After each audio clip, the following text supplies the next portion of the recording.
Hello, my name is Richard Albert, and I'm here today with Robert Leckey, Associate Professor at McGill Law School and Director of the Paul-André Crépeau Center for Private and Comparative Law.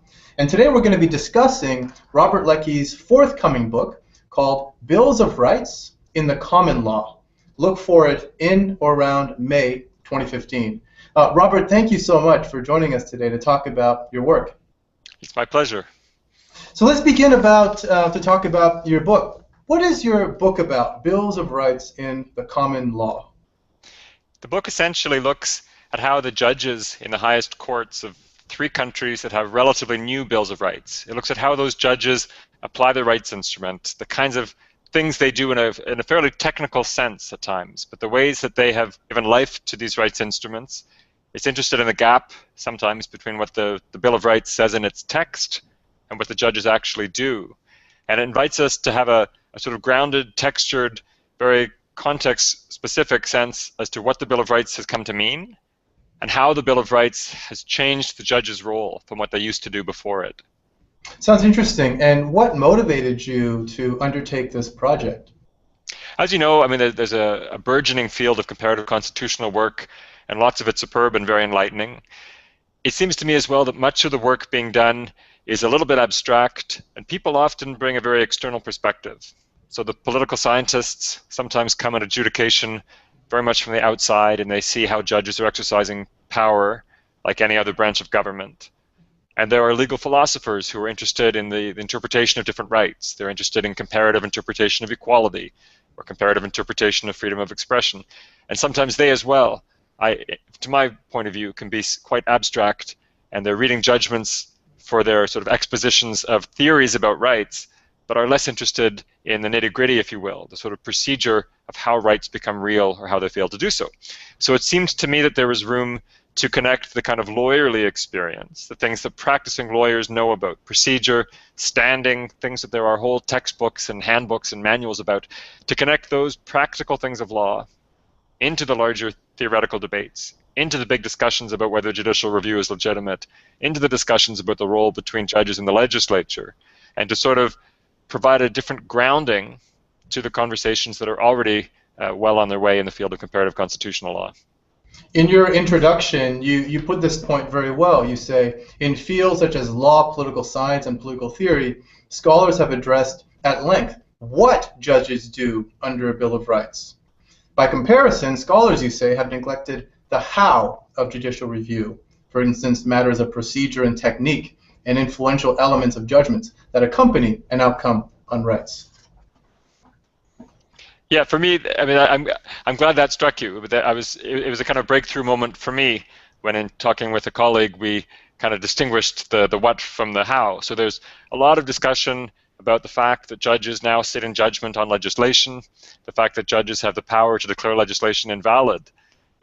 But one of the things, and it became confirmed by the research for the book, sort of around that main activity, judges do all kinds of different things. And some of the things they do around that activity are continuous with what judges used to do before Bills of Rights. And some of them, I argue in the book, are quite new. And those, I think, are worth paying attention to. Now, in your book, you examine three jurisdictions: Canada, South Africa, and the United Kingdom. Why did you choose these three countries in particular? So I chose three countries, each of which has a relatively new Bill of Rights. So the Canadian Charter of Rights and Freedoms dates from 1982. The final Constitution of South Africa includes a Bill of Rights, and that's from 1996. And the Human Rights Act of the UK was enacted in 1998 and came into effect in 2000. So they're relatively new. One of the things I was interested in was how judges act with a new right instrument. The US Constitution, of course, judges have been interpreting it for centuries. So it's a different experience. How do judges understand their role, and how do judges understand the changes that a Bill of Rights requires of them? And so having new rights instruments was important for me. All three of them have connections to varying degrees with the British common law and parliamentary tradition. And I was also intrigued by some of the structural differences between them. So scholars of Bills of Rights know, of course, that the Human Rights Act is a sort of weaker instrument than the Canadian Charter or the South African Constitution. And there are differences in the remedial provisions as well. I wanted to see whether those differences in text actually lead to differences in practice, or whether there are kind of convergences that come over and beyond the differences in the text. And so those countries, for me, seemed a good sample. Yeah, they do sound like a good sample. Did you come across anything in your research that was surprising and that would surprise scholars of comparative public law? One of the surprises for me was the extent to which there are some convergences despite the differences in the rights instruments. And for me, the comparative element of the book is really important because it allows people to relativize things that they might remark at home. So in the United Kingdom, there's a lot of concern about the ways in which judges under the Human Rights Act get to reinterpret legislation. The instrument requires them to interpret a law compatibly with rights where they can do so. And so there are critics who think the judges have gone too far in the UK. You compare that with what judges do in Canada, and in Canada, the judges don't even have an explicit mandate to alter laws by interpretation. They have the power to strike them down or to uphold them. But in Canada, the judges have developed interpretive practices very similar to the ones in the UK. The similarity itself doesn't mean it's right or it's wrong, but it relativizes some of the outrage that people have in the UK. In South Africa, this will be the second and last example for the question. In South Africa, scholars are at times quite positive when talking about the Constitutional Court and how some of the remedies it crafts are seen as making space for the democratic branches to be involved in the rights project. And some of the literature suggests that that's something quite distinct to South Africa, the post-apartheid context. But again, the Canadian judges do very similar things in a context where there's less need to be establishing a new court's credibility or building its bona fides with the legislature. So it's interesting, again, things that might look quite distinctive viewed alone seem to be part of a larger pattern when you do the comparative work. Oh, that convergence is really quite fascinating. Do you have any thoughts about why that is? Why we see this convergence among these three countries? It's one of the things, methodologically, I try to be quite careful in the book. I'm aware political scientists, for example, are sometimes quite critical of comparative constitutional lawyers for the causal leaps we make and the things we hypothesize about without being able to prove it. So I'm cautious in the book, and you might think when you read it that I should have gone further on certain points, and I kind of decline to speculate too much about certain things. So why do we have this convergence is a question I don't think I can answer. We know that judges get together at conferences. We know they read one another's work. We know that there are sort of common pressures for a Bill of Rights not to appear too strong and to make space for the legislative branches. So we can sort of speculate that maybe the judges are responding to similar pressures. But I think it's actually very difficult to know, why we see a particular trend that's pervasive.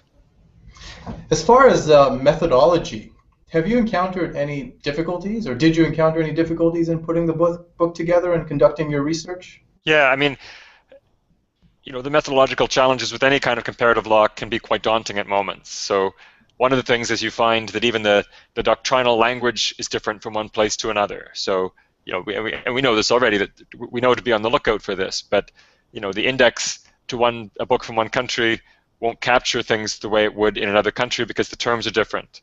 So that's one thing. Another, the book is really interested in the ways in which judging under a rights instrument is a change from judging before the rights instrument.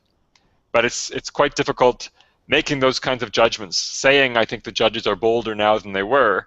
To do it really properly requires an exhaustive understanding of what they did in cases before the Bill of Rights. And that's a daunting task as well. So I do my best to get a sense based on accounts of what the pre-Bill of Rights judging role was, but I'm aware that there's room for discussion around things like that. The comparisons are very tricky, but one of the things I try to do in the book is to make sure that I'm comparing judging practices under the Bill of Rights with judging before the Bill of Rights, rather than comparing it just with my ideal conception of what rights judging would be. Well, it sounds like you've thought very carefully about how to approach this. It's a very tricky subject, how to compare across jurisdictions and also across time, although you do have a period of time that is narrow enough for you to draw some interesting conclusions. It's funny, the timing, it is a relatively narrow period, and I looked at all the challenges to legislation that reached the highest courts of the three countries since the Bill of Rights came into effect. But even so, you start to see changes within each country within that time period. So you start to think, wow, you can't be comparing snapshots, England, Canada, South Africa, because Canada 20 years in is not what Canada was 5 years in under the rights instrument. And I speculate a little bit about why the changes are. And some reasons are obvious. Political forces change, the personalities of the judges change. But I think, and the South African case is really clear on this, I think we'd expect that with a new Bill of Rights, the first cases litigated would be the kind of low-hanging fruit, the most obvious rights violations. In South Africa, there was legislation that was a holdover from the apartheid era, and it was kind of clearly invalid and had to be struck down. The longer a Bill of Rights is in effect, the more the kinds of cases may become trickier ones, where there are distributive issues within groups, where it's less obvious what the problem is, and the remedy is less obvious as well. So I think it's not just that the judges change or the political environment changes. I think the book helps us to see that even the supply, if you will, of the cases is going to change over time too. Fascinating. I also wonder the extent to which these judges in these three jurisdictions look to one another for insight, for guidance, for kind of a framework for addressing the questions that all of them are facing. There is, at times there are references. At times there's also, though, a kind of strong sense of national distinctiveness. So there's a sense that the new constitution in South Africa is responding to a particular historical imperative, that there's a transformative mandate which is not the same as other jurisdictions have. And so there's a kind of tension at times between universalism and the specificity of the national context. So, Robert, what do you hope readers will take away from your book? What is the contribution that it makes to the existing literature? People like Gardbaum and Tushnet, Hibbert, they are in the field and in many respects your interlocutors for this book. So what will readers take away from this particular book? There's a couple of takeaways, I think. Maybe a substantive takeaway would be that we exaggerate the importance of the power to strike down legislation. So there's a whole chapter called Putting the Strike Down in Its Place, which suggests that we exaggerate the importance of that. Judges do all kinds of other things that are also very important exercises of power. And some of the judges who have the power to strike down laws don't use it as much as we might think, or they modulate the force of that power. So I suggest we exaggerate that, and there's a whole lot of other stuff going on. And the second takeaway is a kind of methodological one. I challenge in the book really the idea that adjudication under a Bill of Rights is a distinct, bounded field that we can meaningfully study.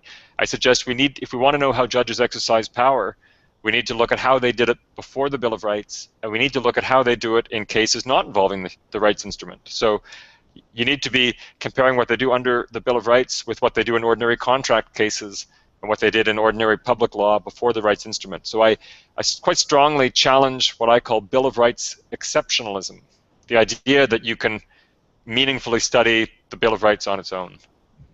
It sounds like your book will also double as a new research agenda, spurring new lines of research and inquiry based on the questions that you've explored in your book. What are you working on now that this book is nearly done? I have kind of two halves, Richard. So I have the constitutional side, and I have a family law side, which is also comparative. And through fundamental rights, it at times overlaps with the constitutional piece.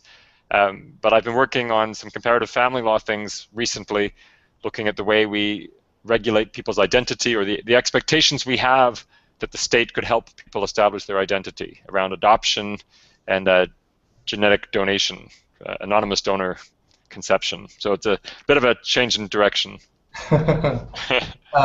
So before we go, and this has been so interesting, thank you again, Robert. Before we go, how did you get interested in comparative public law?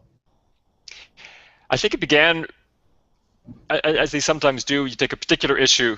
So I was looking at the way that different courts were treating issues around same-sex marriage, and I was looking at the way scholars were reading the judgments and the scholarly literature that was developing around that. And it struck me that there were some methodological problems there as well, that people were choosing the examples that they found politically congenial and setting aside the ones they didn't. And that made me start to think. And the other, you must know Sujit Chowdhury, who's now a law dean in California. When I was a graduate student, he had me copy edit his collection, The Migration of Constitutional Ideas, published by Cambridge. And so that was also an exposure to people like Tashnut and Kim Shepley, a range of scholars, and I read that and I thought there's really exciting stuff going on here, and I wanted to be wonderful. part of it. And plus, you're at one of the best places in the entire world for comparative law, aren't you, at McGill? Yeah, it's great to be here. There's a really rich base of colleagues. And you direct this center. What does the center do? The center is kind of a focus for where comparative law and private law study, particularly the private law of Quebec, is very important to us. So we engage in fundamental research in private law. There's some lexicological work as well. There's a tradition of English and French dictionaries on private law, but we also organize conferences and publish collections associated with those. So we try to cut across some of the boundaries that normally keep private lawyers and comparative lawyers in their separate boxes. Fascinating. Well, Robert, thank you for your time today and talking with us about your forthcoming book. I'll look forward to reading it, and I'm sure many others will as well. Thank you for your interest. Bye-bye. Bye-bye.